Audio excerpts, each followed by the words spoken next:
Damn, that's a very sensual pose. Oh, I see. He's also licking it off his face. This man. Hey, all you cool creatures. I'm Cryptid. Welcome to the Cryptid Plays YouTube channel. And today we are playing Rot With Me, which was a visual novel created for the 72-hour Murder Boy Mayhem visual novel jam. And as you can see, it says this game is a work in progress. More stuff will be added in the future, so please stick around for more. I do believe that there's not a lot of like sound effects and stuff yet, so don't be surprised if there's not a lot of sound effects going off.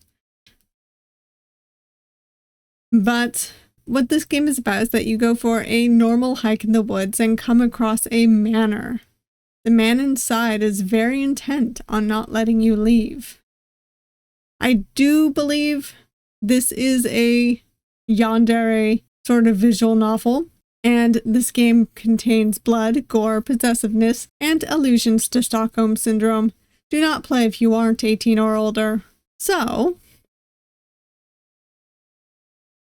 oh, I love this screen. We'll see if I have to censor that or not, because it is, you know, technically gory. It's a bit cartoony, but we shall see. Anyhow, let us get started. What is my name? Yeah, it's Cryptid. Hiking had always been a nice hobby. It kept me fit and allowed me to see all of the interesting flora and fauna in my local parks. I'd done plenty of difficult trails before, and when I heard about this trail, nothing seemed to be out of the ordinary. But I should have known hiking this path was a bad idea by the poor signage and sparse trail upkeep. Ooh, the background is beautiful, though. Now here I am in the middle of nowhere with no cell service, and the sound of a storm brewing on the horizon. Damn it. I need to find some place to take shelter. Trampling through the thick brush and plants takes a lot of effort, and there isn't much to use for navigation thanks to the cloudy skies.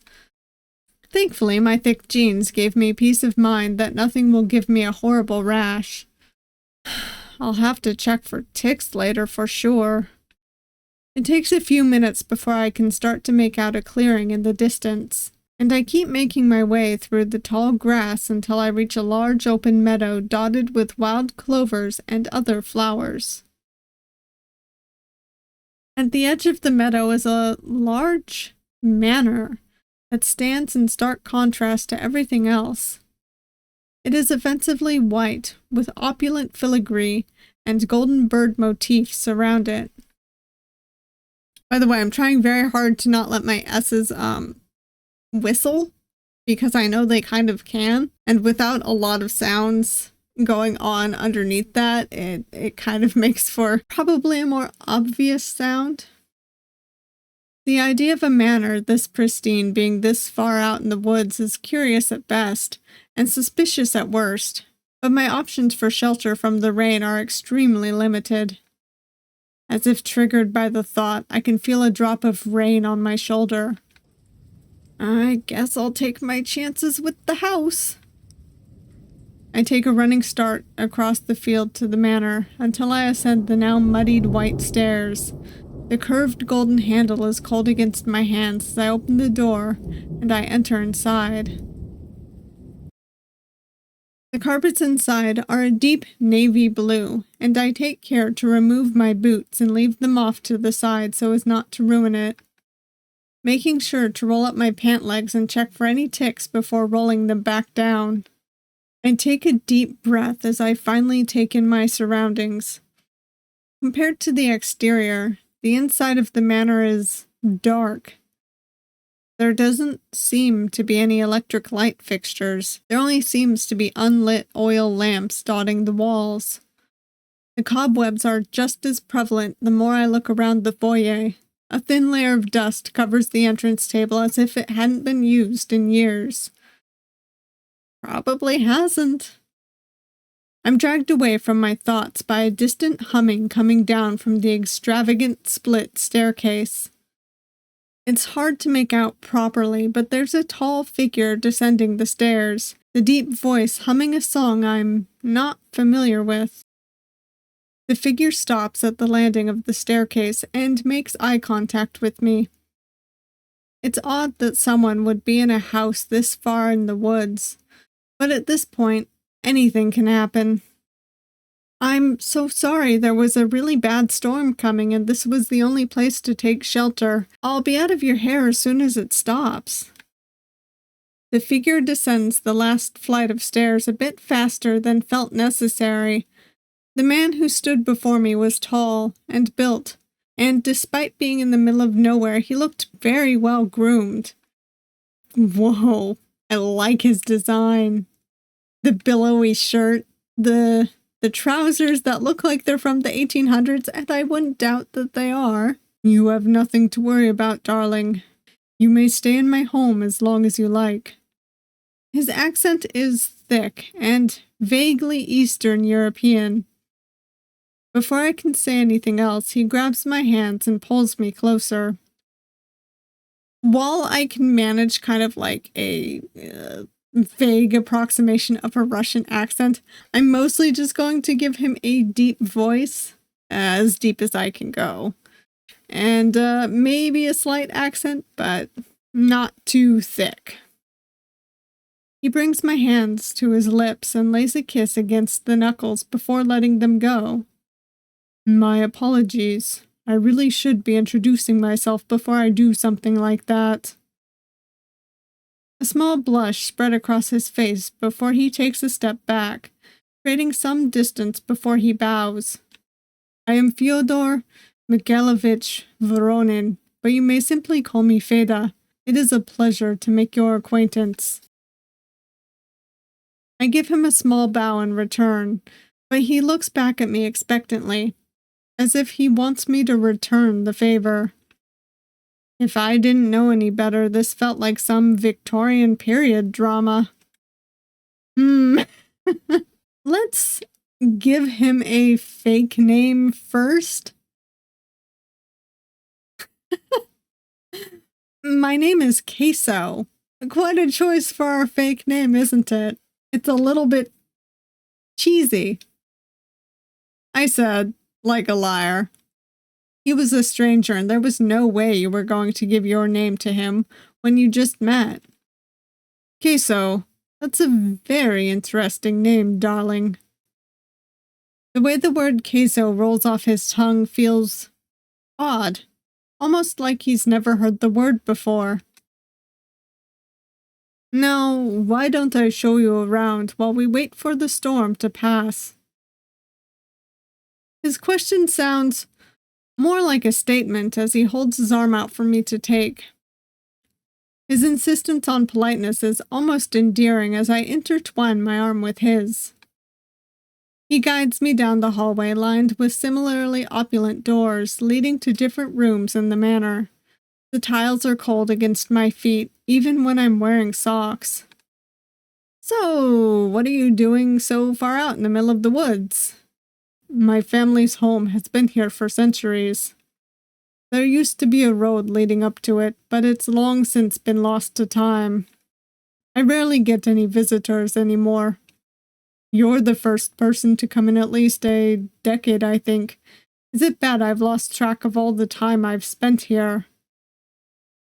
He lets out a small chuckle as he continues guiding me around, pointing to all the paintings lining the walls and telling me which old ancestor resides within the paint.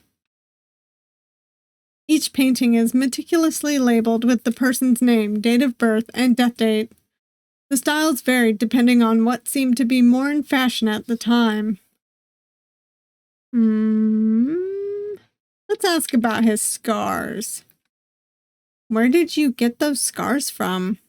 I say, motioning to the large Y-shaped scars across his chest, as well as the scars carved across his face, still stitched up with a thin black thread. If I looked at him closely, I could see the subtle shifts in the colors of the skin separated by the stitching. Yeah, I have to wonder about that, actually. Fyodor gives me a small smile as his head turns so he can look down to meet my gaze. The scars are just some surgeries that I've had in the past few years, not fully healing, my darling. Nothing to concern yourself with. Though I do appreciate the concern nonetheless. Despite his insistence to not concern myself with it, I find my eyes drawn to the way the scars flow along the contours of his skin. And when Fyodor goes to stretch, I swear I can see the edges of the skin of his chest pucker. Like putting on a button-up shirt and finding it's too small to fit. Silence falls over us as Fyodor leads me into a grand-looking room with several large chandeliers, a phonograph sitting on one side of the room. Fyodor lets go of my arm and steps up to the old phonograph, letting his fingers run across the dusty surface before blowing the dust off his finger. It's been such a long time since this old thing has been used. Part of me longs to host some kind of grand ball in this room again. It seems like it was only yesterday when this hall was filled with people laughing and dancing. That phonograph has to be really old. Does it even work? Let's see, shall we? Fyodor doesn't hesitate as he reaches into the bin of records next to the phonograph. His hand grazes over the records until he finds the right one and places it inside the machine, using his sleeve to wipe the dust off. He fiddles with the machine for a moment before it hums a quick hum. Miraculously, it starts playing. Fyodor lets out a small chuckle, all too proud of himself for making the phonograph work. He hums along to the song, Masquerade, Suite by Aron Khachaturian. I believe that's the right way to pronounce it. I've listened to the name being pronounced, but I'm not the best sometimes at pronouncing things, so I apologize. His steps feather light against the tile as he dances to the music. It's almost ethereal to make as he dances his way over to me and extends his hand out towards me. Cryptid. So he knows my name already, even though I lied like a liar. Cryptid, would you do me the honor of being my partner? I'm gonna say no. I don't dance, so I'm gonna have to say no. Fyodor puts his hand away with a small sigh. He turns around and walks back to the phonograph and turns it off, putting the record away. Part of me feels bad for ruining his good mood, but the idea of dancing with a stranger isn't the best idea. Fyodor walks back, still looking a bit disappointed as he looks into my eyes, as if he's trying to see something within them that doesn't seem to be there. We stand there in silence for a moment, neither of us wanting to say a word. There's a tense air around us, and I feel pressured to lighten the mood. I didn't mean to disappoint you. I just didn't want you to find my dancing inadequate. It's fine. Are you sure? I'm fine. I jump when I hear his voice. It's such a sharp contrast to the rather soft tone he's been speaking in since I came here. He's mumbling something to himself I can't hear. The look in his eyes is one of disgust, as if the idea of being told no is the worst thing this man has ever heard in his life. And, like that, his whole mood seems to change, and a permanent scowl seems embedded on his face. At the same time, he seems conflicted by some other set of emotions that he refused to let me see. The look in his eyes doesn't falter as he grabs my wrist and pulls me from the ballroom and back down the hall toward another room. The staircase is less fancy than the other ones and made of rough stone. You take a moment to pause as you finish descending the stairs. You feel your stomach drop as the room comes into view. The concrete wall is filled with anatomical diagrams and blood. Several bodies are scattered around the cramped room. Most are fully intact. but some have their skin surgically removed in certain places, or a very familiar Y-shaped scar across their torso, with their ribs and organs removed. In the small alcove of the room, there's a person tied up with duct tape and gagged, the panic on their face growing when they see Fyodor enter the room. Fyodor seems more on edge as his hand dances across the table filled with several surgical tools. He takes one of the knives off the table and walks over to the person. Their eyes widen when he comes closer, trying their best to squirm out of the duct tape to no avail. I've grown bored of you, and since none of your organs seem viable, I'll just put your body to use some other way. A dark chuckle falls past his lips as I sit there and watch him carve into this person. Their body twitches, until finally, it stops moving altogether. Fyodor pulls the knife out of the person's chest, and the pressure causes blood to spray onto him. Damn. That's a very sensual pose. Oh, I see he's also licking it off his face. This man, he's oddly hot for someone who kills people. Fyodor walks back to the table and sets his knife down and finally seems to acknowledge me. But he seems erratic at this point. Darling, you aren't supposed to make me feel things like this. What? Cryptid, I haven't felt anything like this in a century. You make my heart skip a beat when you speak, and I'm starting to think it's defective. So I've decided my heart needs to be replaced, so stay still for me while I take yours. This man is going to take our heart, I guess, in the most literal sense. I can feel my heart pounding in my chest as he says that. I try and clear my racing mind before he lunges at me. Alright, which direction? Let's try right first. I run to the right and straight into the hard concrete wall. I cough up a bit of blood and try to turn back, but he's already behind me. The knife plunges into my stomach. I look down as the knife wrenches upward, and I lose consciousness as my body hits the floor. Fyodor sits there, humming to himself as he rips apart the stitches holding his torso together, methodically stitching his new heart into his chest as he examines the old one. There are no physical abnormalities in the old one, no matter how hard he squints at it. He still doesn't understand why his heart beats this way, even as he looks at the now dead corpse decorating his floor. They would make a nice meal. Oh, I knew it! I knew that he probably eats the corpses. Ending 2, I am forever a part of him. His heart beats for me alone. So now I'm going to try to run the other way. Left. I dodge out of his way and run up the stairs and into the hallway. I can hear him running after me as we go through the hall towards the foyer. Probably right? Give me a second, let me try left again. Okay, yeah. Let me go back. Let's go to the right. I turn and scramble my way to the foyer and out the door. I push the door open and run out into the rain. I don't care how wet it is. I don't care if I've forgotten my shoes and other stuff. I need to leave. My heart is hammering as I disappear into the forest, until I can no longer hear Fyodor's voice calling for me. I find the parking lot hours later and I have to use the emergency phone to get someone to tow my car.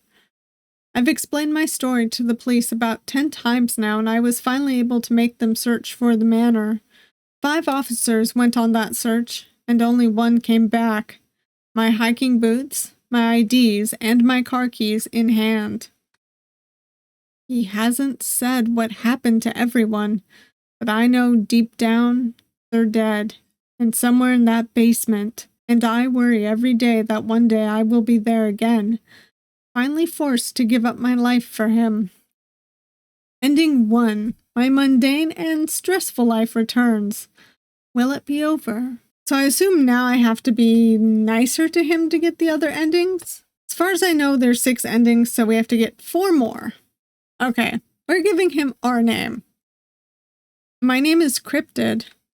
You probably shouldn't be giving your name to a stranger, but you would be out of his hair eventually, so there was no harm in it. Right? Cryptid. Such a wonderful name you have, darling. Now, why don't I show you around while we wait for the storm to pass? His question sounds more like a statement as he holds his arm out for me to take. His insistence on politeness is almost endearing as I intertwine my arm with his. All right. So now I'm going to ask about the paintings. I don't know which is actually the better option. But let's ask about the paintings. Why are there no paintings of more recent relatives? The most recent painting here is from the 1810s.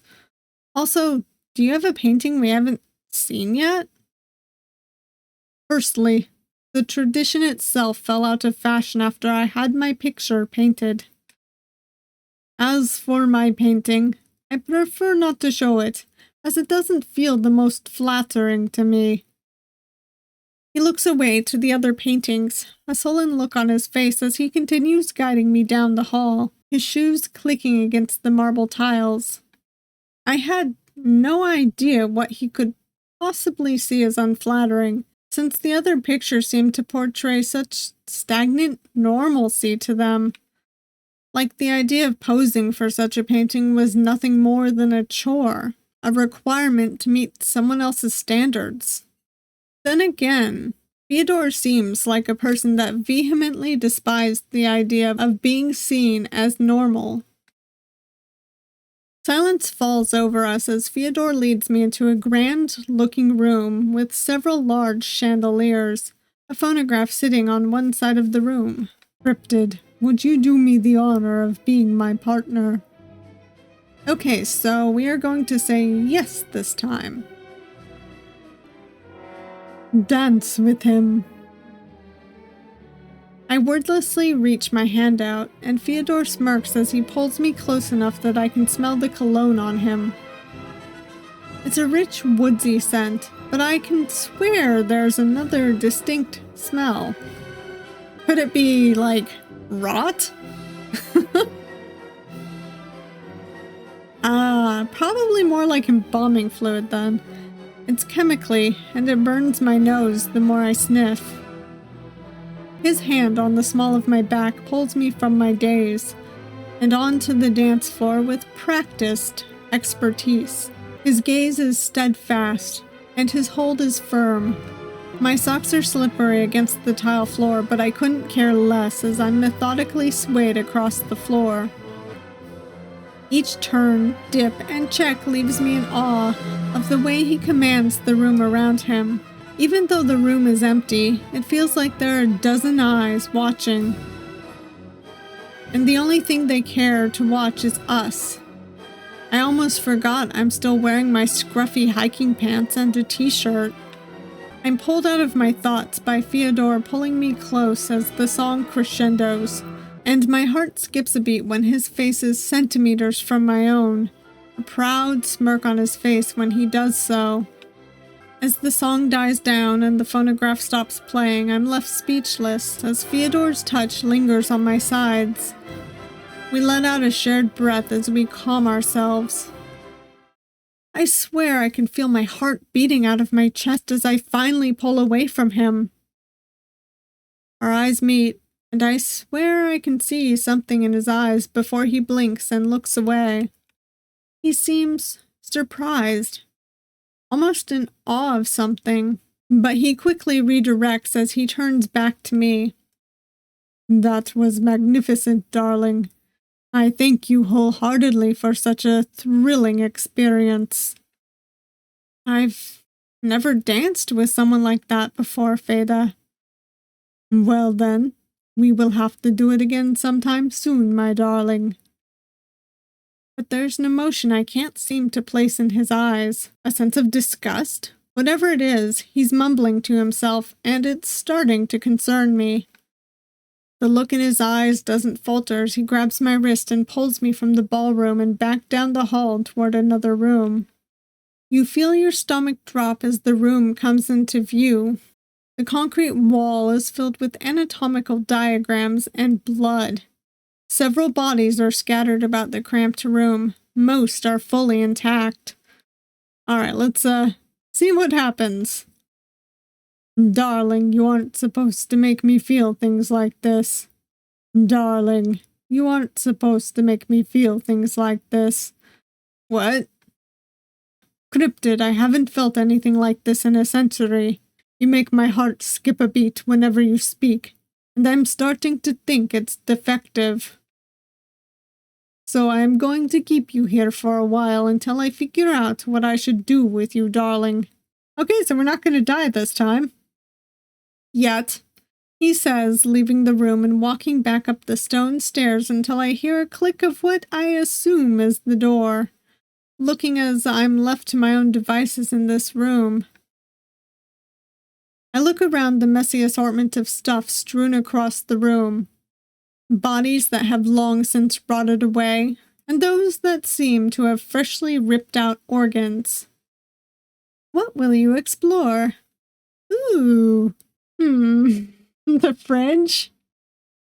I make my way over to the small fridge in the corner of the room. There isn't a smell coming from it like the rest of the room, so I open the large door and peek inside the fridge, only to find it stocked full of several bags and Tupperware containers filled with raw meats and organs. The freezer is filled with a similar assortment of meats and organs chopped, minced, and diced, with their expiration dates written in black marker on all of the bags. This couldn't be. I feel myself gagging on my own spit at the idea that pops into my mind. He couldn't be eating these people when he's done with them. I close the fridge before I look any deeper into it and walk away from it to go concern myself with something else. Bookshelf. I make my way over to the bookshelf against the wall, lined with several leather-bound books all marked with dates on the spines. They date back to around 1863, so I decide to pick it up. February 1863. I found a way to satiate it, the hunger I feel aching in my bones. When I shove my knife into a person's chest, it's the most alive I've ever felt. It's the only thing I can say I truly love. There's no person I could ever say I've ever actually cared about as much as I love my actions. So that's why he feels disgusted. I see.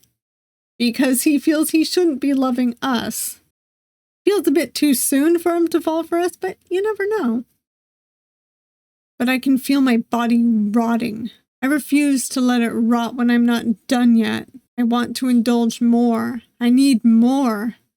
But until I can find a way to give myself more time, I will continue to be restricted by this beautiful but inconvenient flesh prison I call a body. I found it. The way I can escape the bounds of this stupid vessel, so I can continue forever. It calls itself the crawling rot. It extended my life, but I found I still rot. My flesh still falls off my bones, and my organs grow weak with time. It says that this is my price for immortality, that I must constantly replace what grows old. Then it left without making me do anything in turn. I guess it was simply too stupid to think I wouldn't like this arrangement. Like making my body rot was enough of a price to pay.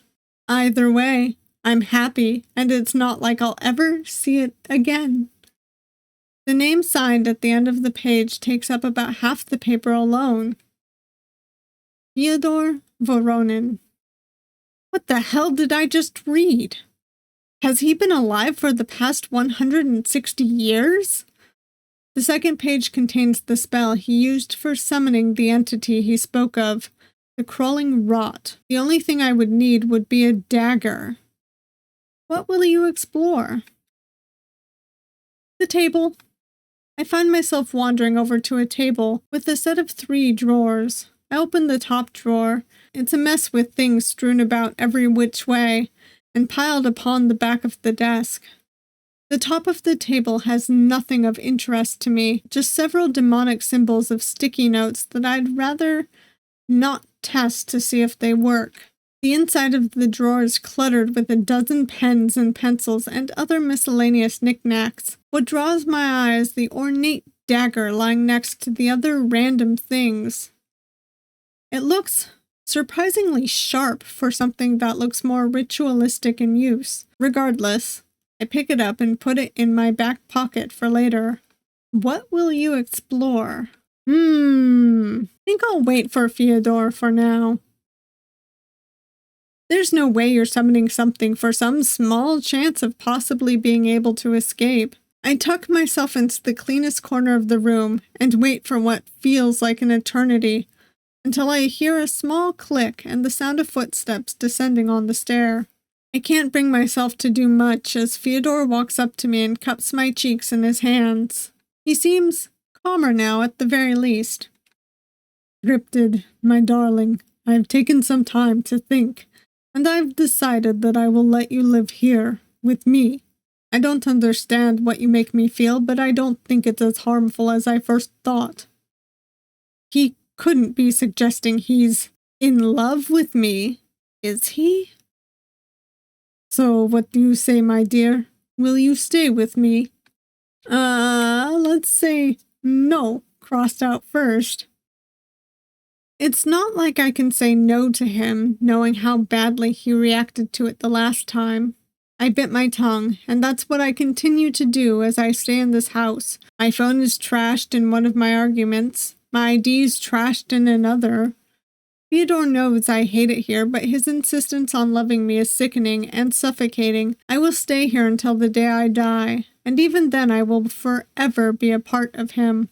Ending 3B. The chained captive is consumed by his love. Alright, let's say yes. You give him a small, firm nod. You didn't quite understand it, but this gentle side dances with you and cups your cheek. It seems to outweigh the horror he's drawn you into. He smiles as he guides you back upstairs into the comfort of the dark house, into the comfort of staying willfully oblivious as you see similar hikers and wanderers meet their fate at his hand. Who knows? Maybe I can grow to love him the way he loves me. Ending 3. The willful captive stays of their own volition. Summon the crawling rot. Then it left without making me do anything in turn. That's what Fyodor's journal entry said, and if I'm right, this thing hasn't made Fyodor pay for this gift he was given. So I think it's time to make him pay. I look over at the now dead corpse of the person who was just recently killed, and walk over to them, pulling the dagger out and carving the symbol of the crawling rot into their back. I would rather not use myself and risk having to make a deal. After saying a small chant and sitting there, I'm wondering if this idea will even work. But I have to try something or I'll end up dead myself. A portal opens and I feel myself gag on the putrid scent that hits my nose as a tall, lanky woman steps out of it. Its figure is gaunt, and it looks like it has little to no muscle on its frame. Yeah, I'd say. We can see her bones. But damn, she is my type. I like her a lot. Very pretty. What have you summoned me for, mortal? Fyodor Voronin, you made a deal with him. And why exactly does that concern you? I think he should finally make due on his end of the bargain. And what makes you think he hasn't? Because you haven't gotten anything in turn. How does his being immortal benefit you? It chuckles and pats me on top of my head. You are a clever little mortal. I will amuse you and finally get what I was owed to me. I look up when I hear the door click again, and I hear the familiar click of Fyodor's shoes descending the stone stairs. When he finally reaches the end of the stairs, his eyes widen when he sees it. What are you doing here? His arms fold, and the glare on his face shifts from being given to me to the thing I've summoned. Because you, Voronin, are a fool for thinking someone wouldn't notice your blunder. I have done no such thing. Then why have I come back for your soul? As soon as it says that, Fyodor starts coughing up the blood. The stitching on his chest comes undone, and he collapses onto the ground. I watch as his organs make wet, plopping sounds as they fall out of his open chest cavity, and the skin on his face rots off.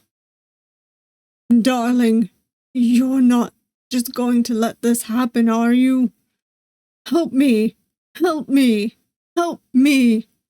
I step forward, and his eyes light up with some semblance of hope he will be saved.